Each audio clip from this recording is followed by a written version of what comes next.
हर खबर पर होगी आपकी पकड़। डाउनलोड कीजिए एबीपी लाइव ऐप।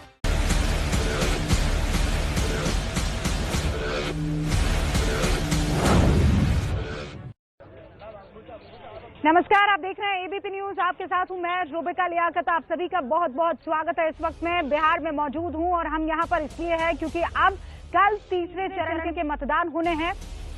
यहां मुख्यमंत्री कौन बनेगा ये 10 तारीख को फाइनल हो जाएगा, लेकिन बिहार के चुनाव के खत्म होने के ऐन पहले अमित शाह वहां पश्चिम बंगाल में हुंकार भरते हैं। एक लंबे अरसे के बाद वो चुनावी मोड में नजर आते हैं, पश्चिम बंगाल राज्य चुनते हैं और वहां जाकर ये कहते हैं कि कोई अब इस भूल में ना रहे।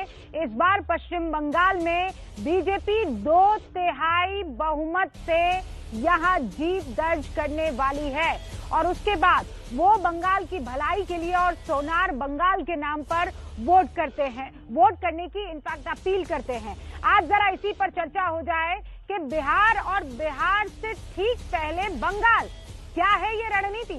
इस पर बातचीत करने के लिए खास मेहमान मेरे साथ वहां दिल्ली से जुड़ चुके हैं, लेकिन पहले आप देखिए इस रिपोर्ट को ध्यान से।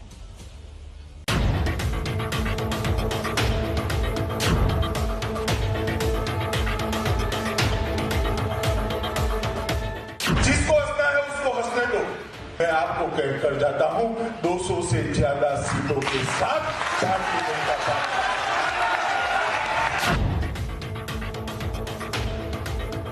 किसको बहुमत मिलेगा वो जीतेंगे, लेकिन पहले से दावा करना ये कहीं न कहीं सत्ता का अहंकार ही तो दिखाता है। जिस प्रकार से अपीसमेंट की पॉलिटिक्स, तुष्टीकरण की पॉलिटिक्स चल रही है, इससे बंगाल की ये महान परंपरा आहत हुई है। बंगाल जो पूरे देश का बना, पूरे देश का रहा, वो गौरव फिर से एक बार बंगाल प्राप्त करे। আমরা যেমন কেন্দ্রীয় সরকারের এখতিয়ারে হস্তক্ষেপ করতে পারি না, কেন্দ্রীয় সরকারও তেমনি রাজ্য সরকারের যেখানে যেখানে এখতিয়ার সংবিধান অনুযায়ী হস্তক্ষেপ করতে পারে না। কিন্তু আমরা লক্ষ্য করছি ইদানিং রাজ্য সরকারকে বাদ দিয়ে নানা রকম এজেন্সির থ্রুতে বিভিন্ন জায়গায় बंगाल के अंदर परिवर्तन श्री मोदी जी के नेतृत्व में ही आ सकता है। मैं निश्चित रूप से देख रहा हूं कि ममता सरकार का मृत्युगंड बच चुका है।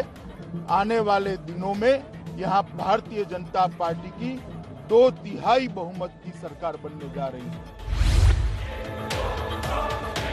जो खास मेहमान हमारे साथ जुड़े हुए हैं उनसे मैं आपका तारुफ करवा देती हूं। गौरव भाटिया हमारे साथ जुड़ चुके हैं, बीजेपी के राष्ट्रीय प्रवक्ता हैं, सुप्रीम कोर्ट में वकालत करते हैं। सुप्रिया श्रीनेत हमारे साथ जुड़ चुकी हैं, जो कि कांग्रेस की राष्ट्रीय प्रवक्ता हैं। हमारे साथ सोमनाथ सिंह रॉय भी जुड़ चुके हैं, जो कि टीएमसी के समर्थक हैं। अवनीदेश अवस्थी साहब आपको स्क्रीन पर नजर आ रहे हैं, डीयू में प्रोफेसर हैं। सबसे पहले सोमनाथ सिंह रॉय, आपसे जानना चाहती हूँ, आज जो अमित शाह ने इशारा किया ये कहते हुए कि जो लोग हम पर हंसा करते थे और ये कहते थे कि ये 2 सीट वाली पार्टी ये क्या कर पाएगी, लेकिन उन्होंने फिर वो 18 सीटों का जिक्र किया और कहा कि वो जो 17% वोट हमने हासिल किए थे वो 41% वोट तक पहुंचा दिया। अब आने वाला चुनाव जो है वो ममता सरकार को खत्म कर देगा। राइट, 17% से 40% हुआ है, लेकिन तृणमूल कांग्रेस का वोट नहीं कम हुआ था। वो 40% से 43% में गया। कांग्रेस और सीपीएम का वोट इकट्ठा होकर बीजेपी में कास्टिंग हुआ था, लेकिन अगर तृणमूल का वोट कम होता था परसेंटेज का तब अलग बात होता। ये उन लोगों को 18 सीट मिलने का बाद भी तृणमूल का लास्ट इलेक्शन से वोट परसेंटेज 3% ज्यादा हुआ, ये भी ध्यान पे रखना चाहिए। उसका बाद में करूंगा, लेकिन पहले एक बात कहना चाहता हूं मैडम, मोदी जी हर टाइम कहते हैं आत्मनिर्भर होना जरूरी है, आत्मनिर्भर होना जरूरी है।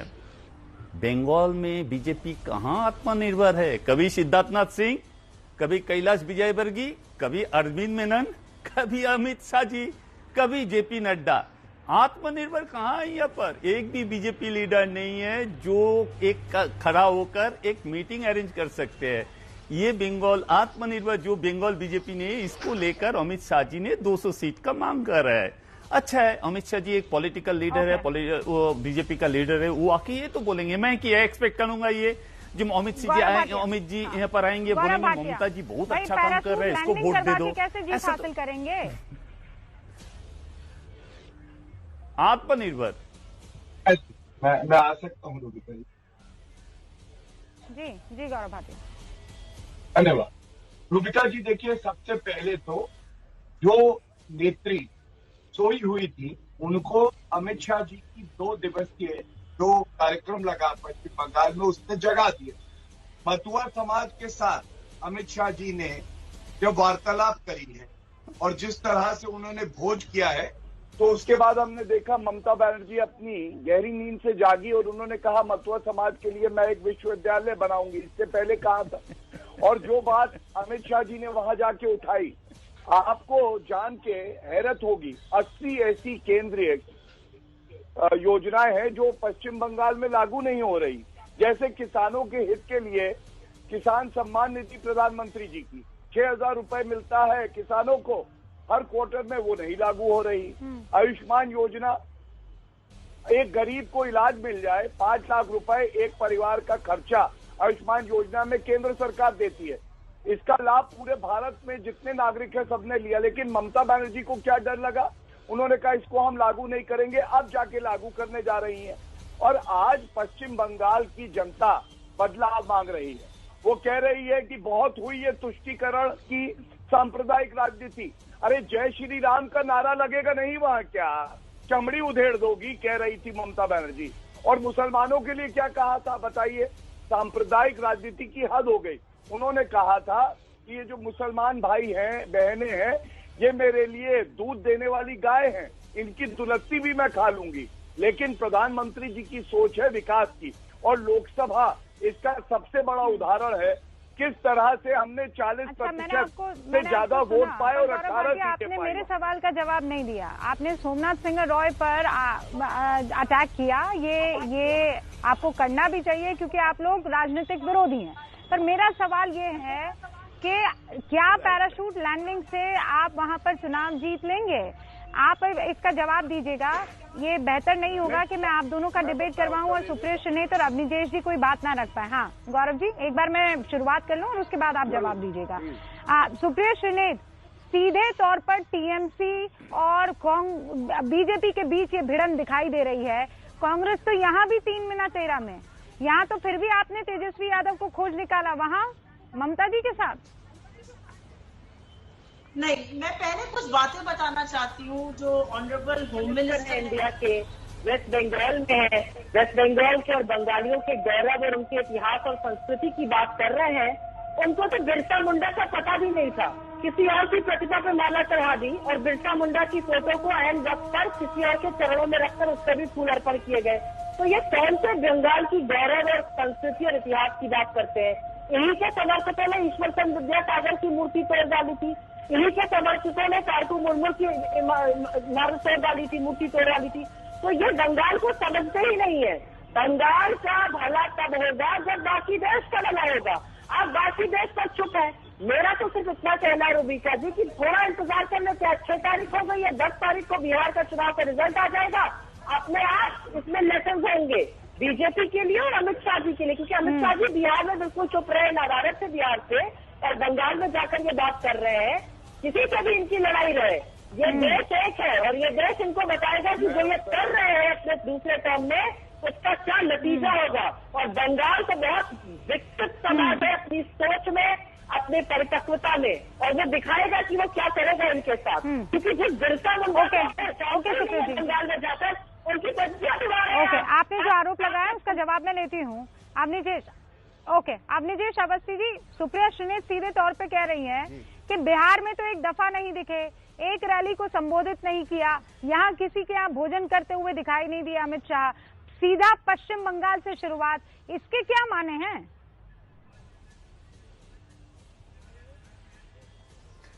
मुझे समझ में नहीं आता कि अगर मान लीजिए कोई अमित शाह इस समय गृह मंत्री हैं, गृह मंत्रालय का काम कर रहे थे, स्वास्थ्य भी उनका पिछले दिनों ठीक नहीं था बिहार में नहीं गए, इससे क्या फर्क पड़ता है? इससे दूसरे लोगों को शिकायत क्यों होती है? जाएं तो शिकायत, नहीं जाएं तो शिकायत। बंगाल गए तो शिकायत क्यों आ गए, इनको मालूम नहीं है। नहीं गए तो क्यों नहीं आए शिकायत। जहां तक आत्मनिर्भर की बात है, मैं सोमनाथ सिंघाराय को सिर्फ ये कहूंगा कि 17% से 41%, तब बिहार बीजेपी में कोई आपको ऐसा नेता नाम नजर आता था क्या? और जहां तक बीजेपी की विचारधारा की बात है, श्यामा प्रसाद मुखर्जी हो या देवा प्रसाद घोष हो, जनसंघ के अध्यक्ष रहे घोष, बंगाली। शुरुआत ही श्यामा प्रसाद मुखर्जी ने की थी। तो उस विचारधारा की शुरुआत ही महर्षि अरविंदो घोष के रास्ते पर चलने वाले श्यामा प्रसाद मुखर्जी जिसके अध्यक्ष बने, देवा प्रसाद घोष बने।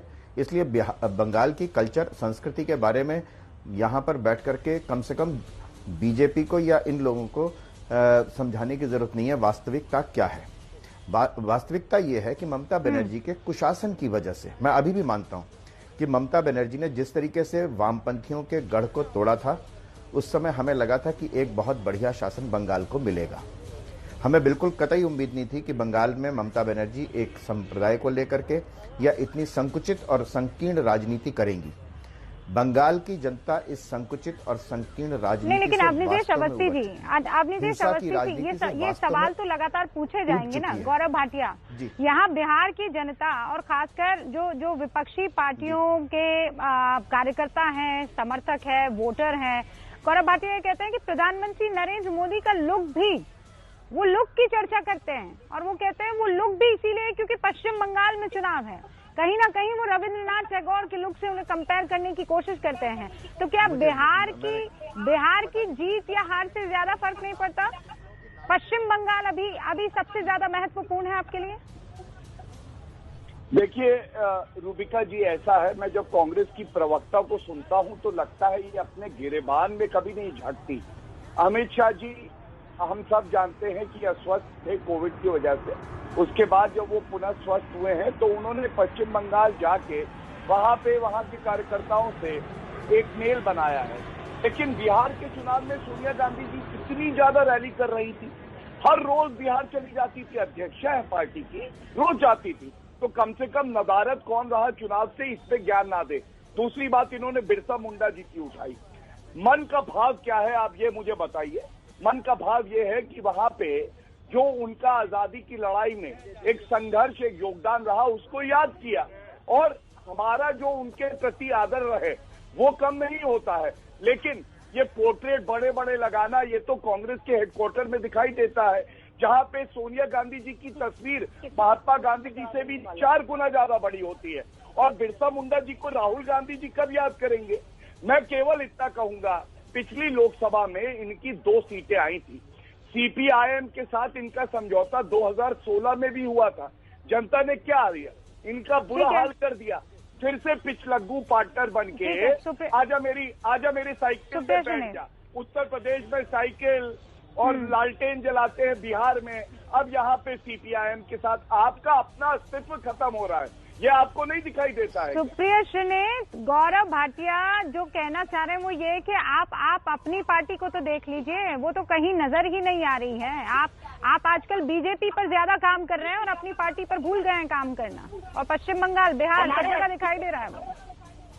हमारे अस्तित्व की इतनी चिंता है भाजपा को, बड़ी अभिभूत हूं मैं ये देखकर। अच्छी बात है, होनी भी चाहिए एक सजग विपक्ष के अस्तित्व की चिंता, जो आपको बहुत जल्दी दरकिनार करने वाला है। मेरा ये कहना है कि ये बार बार बातें करते हैं कौन था कौन नहीं था। मुझे कोई फर्क नहीं पड़ता अमित शाह जी थे कि नहीं थे, मैं तो उनकी लंबी आयु और स्वास्थ्य की कामना करती हूँ।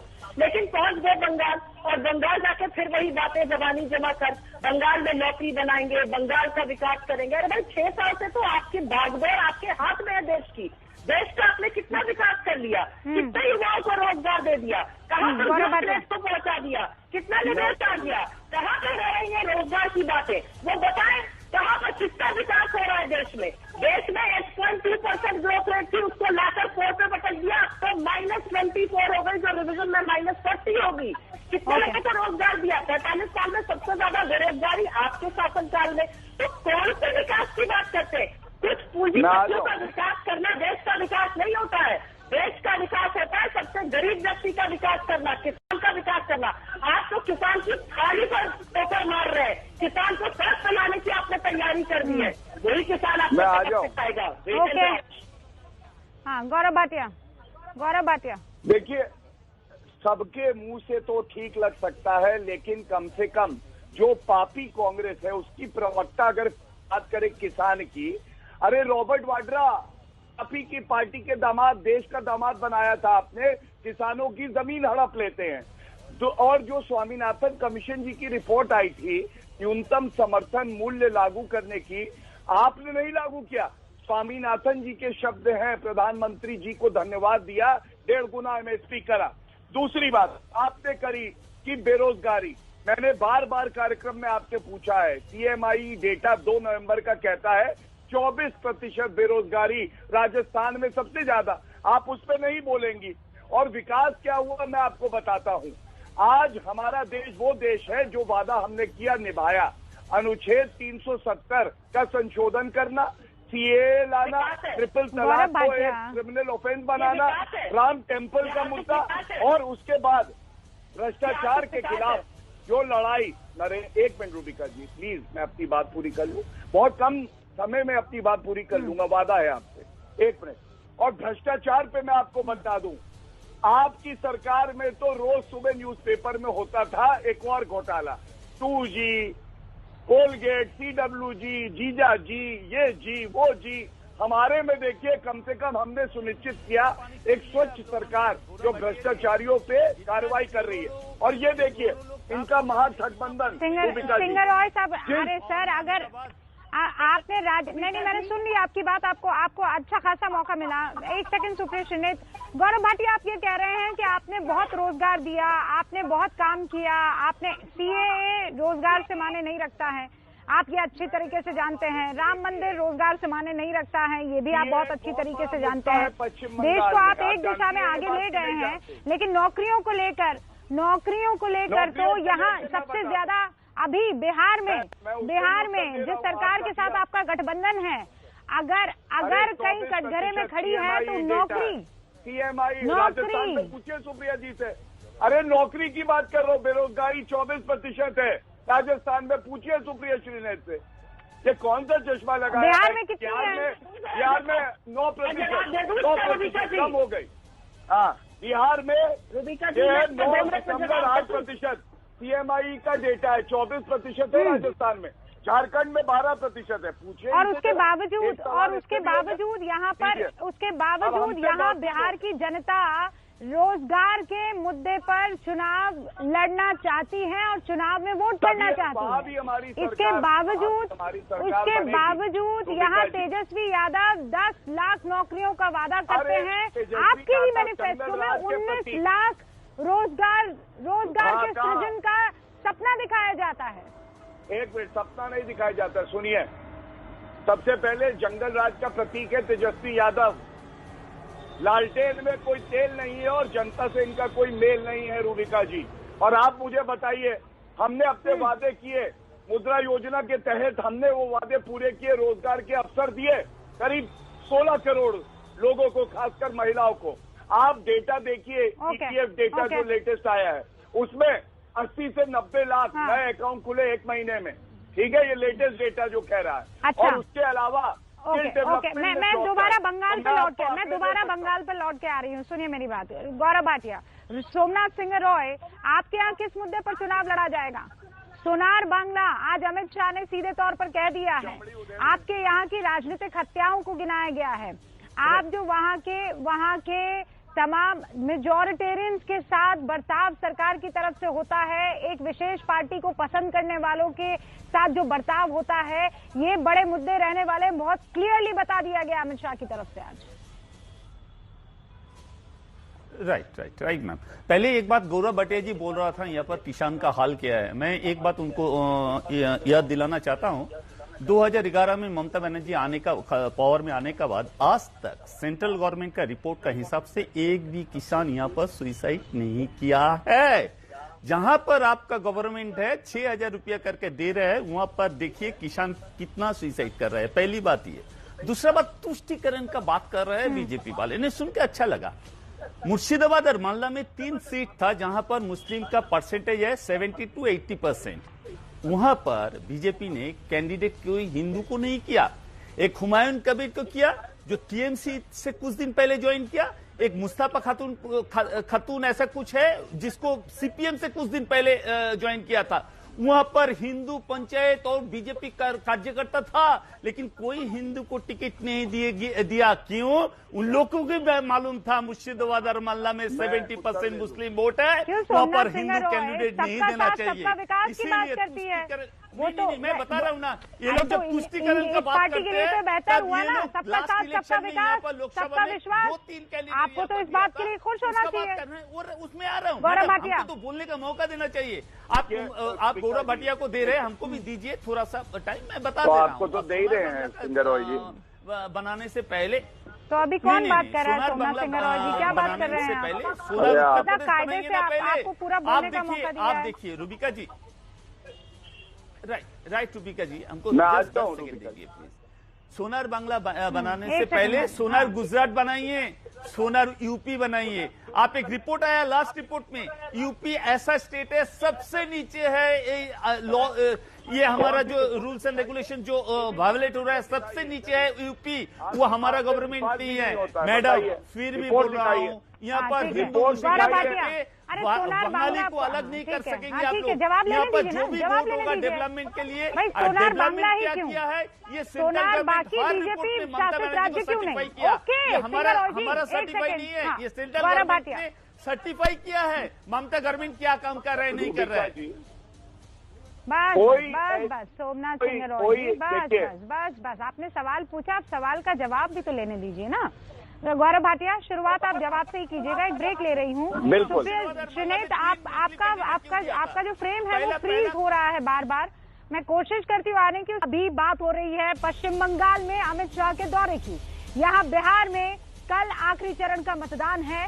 यहाँ 10 तारीख को पता चल जाएगा कि कौन जीत रहा है इस बार की बाजी। लेकिन वहां अमित शाह का जाना क्या इशारा करता है? वहां अमित शाह का ये कहना कि ममता सरकार का मृत्यु घंट बज चुका है, ये क्या बताता है? 4 खास मेहमान मेरे साथ बने हुए हैं। गौरव भाटिया, पहले इस सवाल का जवाब आप दीजिए जो सोमनाथ सिंह रॉय ने ब्रेक से पहले पूछा था कि सोनार बांग्ला की आप बात करते हैं, सोनार हिंदुस्तान की क्यों नहीं, सोनार बाकी बीजेपी शासित राज्यों की क्यों नहीं? जवाब। मैं इनका दर्द देखिए समझ सकता हूँ। लोकसभा के जब परिणाम आए तो इनकी जमीन कैसे खिसक रही है ये हमें पता है। और क्या गौरवशाली गुजरात नहीं बना? क्या उत्तर प्रदेश उत्तम प्रदेश नहीं बन रहा? हम सब जानते हैं ये हो रहा है। सोनार बांग्ला बोला है, इनको क्यों थोड़ा सा दिक्कत हो रही है उसमें? और ये लड़ाई किसके खिलाफ है रूबिका जी? जिस तरह से भ्रष्टाचार बढ़ा है वहां पे, जिस तरह से वहां सांप्रदायिक राजनीति हुई है, तभी मैंने शुरुआत करी है पूछ के कि चमड़ी उधेड़ दूंगी। हिंदुओं को कहना कितना उचित है? कलकत्ता हाईकोर्ट ने 4 साल लगातार जो मूर्ति विसर्जन होता है दुर्गा माता का, उस पे इन्होंने रोक लगाई और कलकत्ता हाईकोर्ट ने जो है अलाउ किया। सोमनाथ सिंह रॉय कुछ कह दादा बीच में मत बोलिए, दादा बीच में मत बोलिए। नहीं मैं सुनना चाहता हूँ लास्ट इलेक्शन में मालदा और मुर्शिदाबाद में 3 मुस्लिम कैंडिडेट क्यों दिया था? इसीलिए वहाँ पर 70 to 80% मुस्लिम है, इसीलिए वहाँ पर हिंदू बीजेपी था। लेकिन जो लोग कैंडिडेट हुआ था कुछ महीना कुछ हफ्ते पहले बीजेपी में ज्वाइन किया, मुस्लिम है इसीलिए वोट में खड़ा किया था। ये मुस्लिम तुष्टिकरण है कि नहीं? ये मुस्लिम तुष्टिकरण है कि नहीं ये बताइए रूबिका जी। नहीं ये मुस्लिम तुष्टिकरण नहीं पूछने अरे मैं आपको पूछ रहा हूँ। अरे गौरव भाटिया अग्निवेश जी ये तो पहली बार हुआ, ये तो पहली बार हुआ है कि बीजेपी पर मुस्लिम तुष्टिकरण का आरोप लग रहा है। वैसे कहते देते नहीं है, अब कह रहे क्यों दिया? वाह क्या आर्ग्यूमेंट है? हिंदू बीजेपी था वरना पूछते हैं आप एक हफ्ते पहले खरीद दिया है देश के मुसलमानों को, बीजेपी कांग्रेस से हिंदुओं की चमड़ी उधेड़ेंगे। देना पड़ा क्योंकि आप कौन होते पूछने वाले? ये कहते हैं आप कौन होते? देखो बीजेपी हमें जिसको मनाएगा देंगे। आज अरे सोमनाथ आप कौन सिंह होते? राय बदल गए। अरे पर सोमनाथ सिंह रॉय पर ये क्या तर्क हुआ? ये तो कुतर्क हो गया ना, ये तो कुतर्क हो गया ना भाई। आप हमेशा इस बात पर ऐतराज जताते हैं कि हिंदुस्तान में मुसलमान बड़े खौफ में हैं, बीजेपी की वजह से मुसलमान जो है वो सेकंड क्लास सिटीजन के तौर पर बनने को रह गए। यही तो आरोप आप लोग लगाते रहे ना। ममता बनर्जी भी यही कहती रही, कांग्रेस की तरफ से भी यही कहा गया। आज आप बोल रहे हैं कि बीजेपी मुस्लिम तुष्टिकरण कर रही है। अद्भुत। अग्निवेश अवस्थी मैं रूबिका मैं यही कह रहा हूं, सोमनाथ जी से मैं कहूंगा कि मुसलमान को टिकट न दें तो दिक्कत, मुसलमान को टिकट दें तो दिक्कत। सवाल सिर्फ विरोध के लिए विरोध है। वास्तविकता ये है कि तुष्टीकरण का मतलब समझ नहीं है। तुष्टीकरण सोमनाथ जी देखिए, सोमनाथ जी सिर्फ आप ही नहीं है ना डिबेट में बाकी लोग भी है ना। आप सुनने की आपको और आपकी पार्टी को ना सुनने की आदत नहीं है। बात यह है, इतना अहंकार और तानाशाही प्रवृत्ति आपकी पार्टी में कि सिर्फ हम बोलेंगे और हमारी बात सुनी जाएगी और किसी की बात और किसी को बोलने का हक भी नहीं है। यह है वास्तविकता आपकी पार्टी की। और इसीलिए पश्चिम बंगाल से आपकी पार्टी का सफाया होने जा रहा है। पश्चिम बंगाल से आपकी पार्टी का सफाया इसलिए होने जा रहा है क्योंकि आपकी तानाशाही प्रवृत्ति जो है ना, वो वास्तव में आपको ले डूबने वाली है।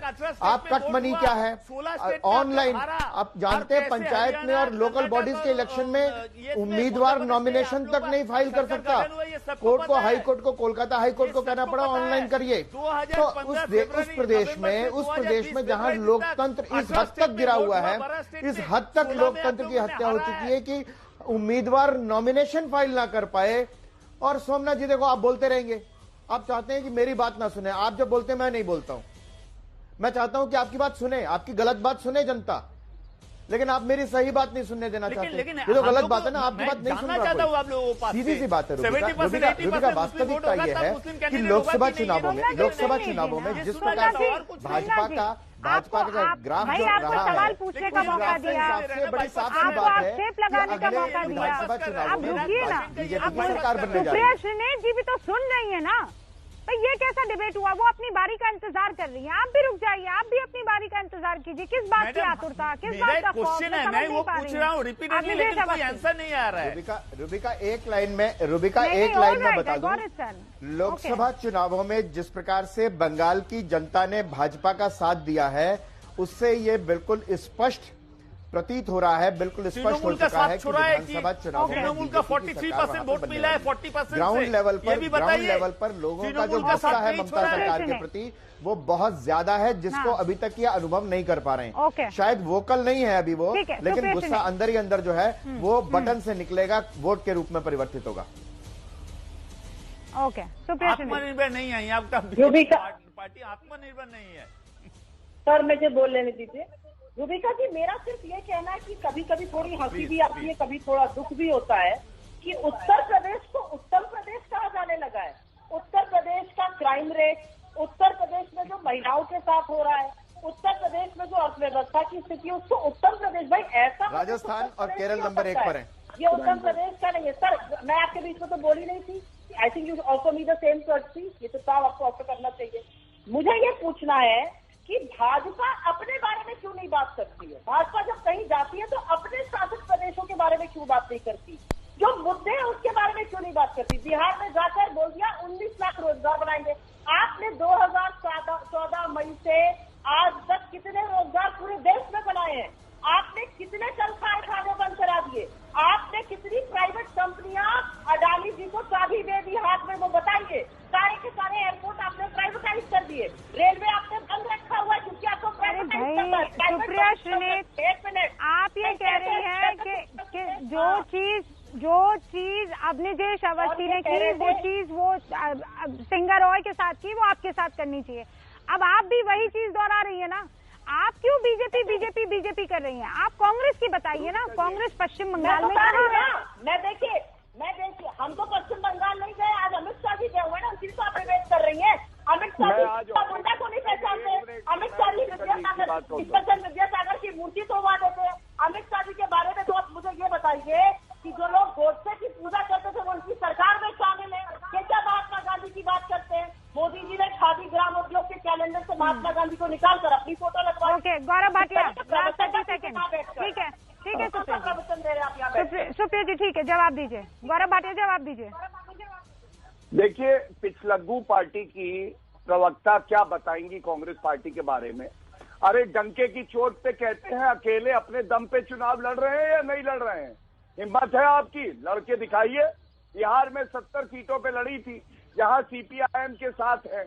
दूसरी बात, इन्होंने महिलाओं के खिलाफ अपराध की बात कर डाली। अरे एनसीआरबी डेटा देखिए ना, 5,997 दुराचार के मामले हैं राजस्थान में पूरे देश में सबसे ज्यादा। देखिए अमित शाह ने भले ही सर बंगाल का दौरा शुरू कर दिया, लेकिन वो अभी दूर की कौड़ी है। अभी बिहार में क्या होने वाला है 10 तारीख को ये जनता क्लियरली बता देगी कि वेव हवा किस तरफ है। पसंदीदा न्यूज चैनल एबीपी न्यूज को एनटी अवार्ड्स का जखीरा मिला है, अगर मैं ये कहूं तो गलत नहीं होगा। और अब टू बी प्रिसाइज बता देना चाहती हूं, 13 एनटी अवार्ड्स एबीपी न्यूज के खाते में, एबीपी न्यूज की झोली में आए हैं, जिसमें बेस्ट वीडियो एडिटर हिंदी का अवार्ड एबीपी न्यूज को मिला है। वीडियो एडिटर धर्मेंद्र पासवान को मिला है। बेस्ट यंग टीवी जर्नलिस्ट का अवार्ड आप देख रहे हैं निवेदिता शांडिल्य को मिला है। वीडियो एडिटर हिंदी मैंने अभी नाम लिया, धर्मेंद्र पासवान। बेस्ट शो सामाजिक पर्यावरण मुद्दों के लिए एबीपी न्यूज के शो परिवर्तन को मिला है। उसके बाद बेस्ट सेट डिजाइन हिंदी और बेस्ट न्यूज डॉक्यूमेंट्री का अवार्ड हमारा संविधान को मिला है। एबीपी न्यूज के शो घंटी बजाओ को 2 एनटी अवार्ड मिले हैं। बेस्ट करंट अफेयर स्पेशल और बेस्ट बिजनेस स्पेशल का अवार्ड एबीपी न्यूज के खाते में आया है। एबीपी न्यूज की रुचि सिंह को भी बेस्ट न्यूज प्रोड्यूसर और बेस्ट सोशल कंट्रीब्यूशन शो का अवार्ड मिला है। एबीपी न्यूज के सीनियर पेट्रोल को मिला है 13 एंट्री अवार्ड जो है एबीपी नेटवर्क को इस बार मिले हैं। पंजाब में मजदूर संघ समिति ने रेल रोको आंदोलन को अब बताया जा रहा है 21 नवंबर तक के लिए बढ़ा दिया गया है। किसान नेताओं ने ये कहा है कि रेलवे ट्रैक से उठकर प्लेटफॉर्म पर सिर्फ और सिर्फ मालगाड़ियों को रास्ता देने के लिए हम लोग आएंगे, वरना लगातार 21 नवंबर तक ये रेल रोको आंदोलन जारी रहेगा। पैसेंजर ट्रेन हम नहीं चलने देंगे। रेलवे के सभी लोगों को ये सूचित कर दिया गया है। रेलगाड़ियां एक साथ चलाने के पक्ष में रेलवे के सभी अधिकारी थे, लेकिन इसके लिए राज्य सरकार के सिक्योरिटी क्लियरेंस को लगातार मांगा जा रहा था। लेकिन अब जानकारी है कि 21 नवंबर तक ये क्लियर कर दिया गया है कि मालगाड़ी को तो जाने देंगे, लेकिन ट्रैक पर वापस ये तमाम समिति के लोग आ जाएंगे रेल रोको आंदोलन के